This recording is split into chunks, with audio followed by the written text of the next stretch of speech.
крымские татары как раз-таки всегда максимально старались решить все свои проблемы мирным, нормальным путем переговоров. И лишь тогда, когда переговоры не приносили никакого результата, тогда крымские татары, они выступали с акциями, снова-таки мирными, но акциями протеста, где они заявляли о своем протесте. То, что было в Крымском раю в 1992 году, это действительно одно из показательных событий начала 90-х. Чем оно показательно? Тем, что оно демонстрирует вот всю глубину неприятия крымскими властями крымских татар. Да, когда крымские татары заняли небольшой участок земли, где они хотели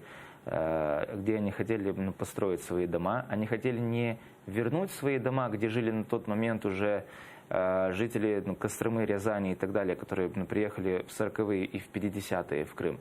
Они не требовали их вернуть. Они сказали: дайте нам голую землю, на голой земле мы построим свои дома. Но даже голой земли не давали.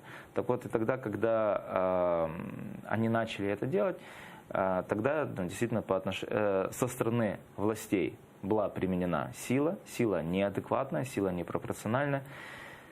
Несколько десятков крымских татар тогда были увезены в неизвестном направлении, никто не знал, где они, что с ними будет. Их не показывали их семьям, их родным. И тогда крымские татары, они выступили в Симферополе с тем митингом у Верховного Совета Крыма, картина которого вы показали. Тогда на самом деле крымские татары, наверное, я тогда не помню, конечно, это еще отчетливо, но именно тогда, наверное, крымские татары показали то, что они действительно в Крыму сила, с которой стоит считаться. Потому что по свидетельствам очевидцев, с которыми я общался, тогда было очень вот такое сильное ощущение, что еще немного, и мы возьмем совет. И мы, собственно говоря, выгоним оттуда вот эту всю коммунистическую накипь, и, собственно говоря, Крым будет снова наш, наверное, да, можно так сказать. И вот с тех пор, наверное, крымские татары и до 2014 года включительно, они ощущали вот эту силу своей массовости, да, что это